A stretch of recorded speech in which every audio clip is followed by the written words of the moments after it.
اور ابھی آپ بتائیں کہ تین ہٹی مارٹن روڈ پر نفیساباد کے مکینوں کا احتجاج جاری ہے۔ مظاہرین نے کے الیکٹرک کے عملے کو گاڑی سمیت روک لیا۔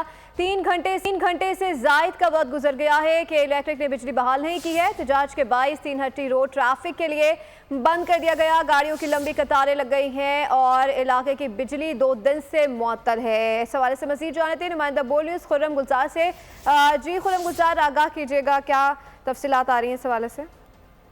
جی بالکل، یہ 3 گھنٹے سے زائد کا وقت گزر چکا ہے۔ تین ہٹی مارٹن روڈ پر نفیساباد مکینوں کا احتجاج جاری ہے۔ احتجاج کو 3 گھنٹے سے زائد کا وقت گزرا ہے، جس کی وجہ سے تین ہٹی کے اطراف کی جو روڈ ہے وہ مکمل طور پر ٹریفک کے لیے بند ہو گئی ہے۔ نفیساباد ہے، فلمستان روڈ ہے، جیل روڈ ہے، اس کے طرف بدترین ٹریفک جام ہو گیا ہے۔ مظاہرین نے اس دوران یہاں سے گزرنے والی کے الیکٹرک کی ایک گاڑی ہے جسے روک لیا ہے، عملے کو یرغمال بنا لیا ہے اور علاقے کے اندر لے گئے ہیں۔ ان کا کہنا ہے کہ جب تک علاقے کی بجلی بحال نہیں کی جائے گی کے الیکٹرک کے عملے کو بھی نہیں چھوڑیں گے، کیونکہ ان کا کہنا ہے کہ باقاعدہ طور پہ وہ بل لے کر دھرنے میں بیٹھے ہیں اور ان کے بل ادا ہیں، لیکن اس کے باوجود پی ایم ٹی سے سوئچ نکال لیا گیا ہے، جس کے باعث اب 2 دن گزر چکے ہیں، علاقے کی بجلی مکمل طور پر بند ہے۔ یہ تین ہٹی نفیساباد کا علاقہ ہے جہاں کے مکین اس وقت دھرنا دیے ہوئے ہیں، روڈ مکمل طور پر بند کیا گیا ہے اور ان کا یہی کہنا ہے کہ جب تک بجلی بحال نہیں ہوگی اور وہ روڈ سے نہیں ہٹیں گے، ٹھیک ہے، جب تک بجلی بحال نہیں ہوگی یہیں پر احتجاج جاری رہے گا۔ خرم گلزار اپڈیٹ کرے تھے، شکریہ۔